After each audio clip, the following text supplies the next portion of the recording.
insurance. The Name Your Price tool provides a range of coverage options. Progressive.com. Price and coverage match limited by state law.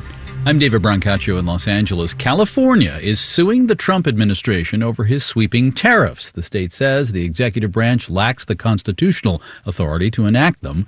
The lawsuit is the most significant legal challenge yet to the Trump tariffs. Only some of those were put on hold by the administration.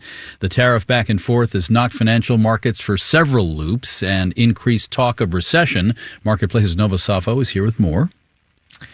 You know, David, California is laying out what amounts to a conservative legal challenge over Trump's tariff policies, and this is over a legal theory the Supreme Court under Roberts has championed. The theory is called the Major Questions Doctrine, and the idea is that if the executive branch wants to decide an issue of major national significance, it needs congressional authorization. Here's California's Governor Gavin Newsom making the case.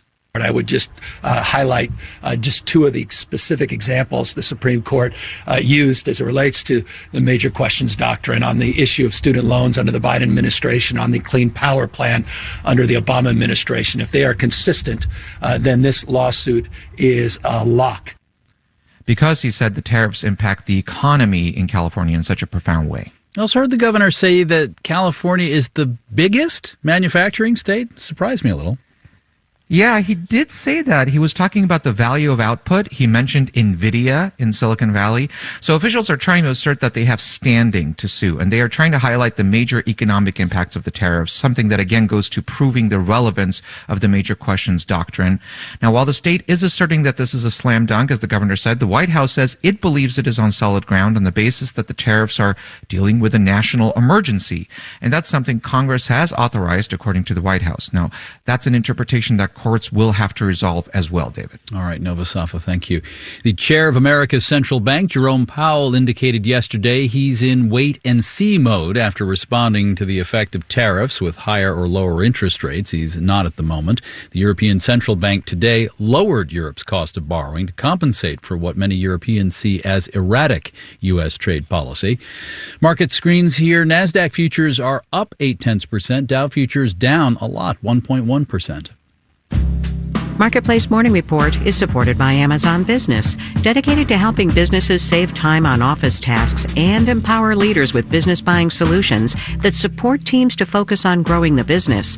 Learn about smart business buying at AmazonBusiness.com. Now to an update on a miner's story from the terrible wildfires in California in January. You may have heard some of my coverage. Our own house burned in the fire, which destroyed much of Altadena. We were away and unhurt, but the place was a total loss. We didn't find much in the ash, but I did locate a lump of charred electronics, the box for my internet, and normally you return these when you turn off service or you pay. On my first call the day after the fire, internet customer service said just ignore the equipment charge, but that fee stayed on the bill. They've been trying to dun me for the $150 because they want their router back when I canceled the service after the house burned down. This is a Marketplace video we did a few weeks after the fire. I held up the toasted router to the camera. I'm going to enjoy bringing my router back so they leave me alone. It was just a passing thought. Nobody needs to actually see my rubble.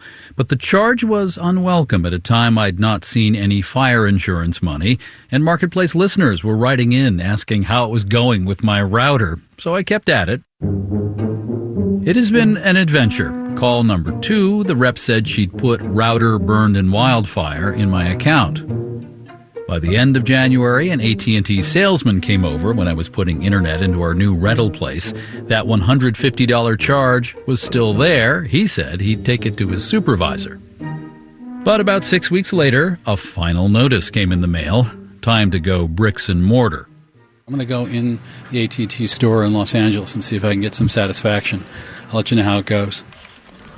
Inside the store, it was back on their phone to a rep with enhanced powers, but still no easy way to zero out that charge. But when I said I still had the evidence, he got an idea.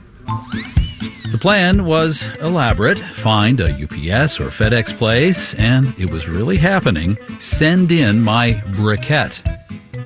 All right, now I've driven to the UPS store, which wasn't that far away, and we'll see if they'll take this burnt up thing in a Ziploc bag. It looks a little gnarly. I'm not sure they want it. but fingers crossed. But inside, where's the serial number? Melted. Creatively, the UPS guy offered to try putting in a bunch of ones where the serial number should go. Would that really work? Less than a week later, success! The $150.61 charge was gone. Not sure which of all those interventions worked, but something did. Now, you could say a bill like this is why you have fire insurance. Fair enough. But, the electric company isn't charging me for the burned wires, nor did the garbage company for my melted bin. And I worry about fellow fire survivors. More than 16,000 homes and other structures were destroyed in the Eaton and Palisades fires. What about their internet boxes or possible effects on credit scores if they don't pay? After resolving my thing, only then did I reach out to AT&T Media Relations for comment on this piece. The company declined my request for an interview, but sent back a statement saying the company's thoughts are with everyone impacted by the devastating wildfires.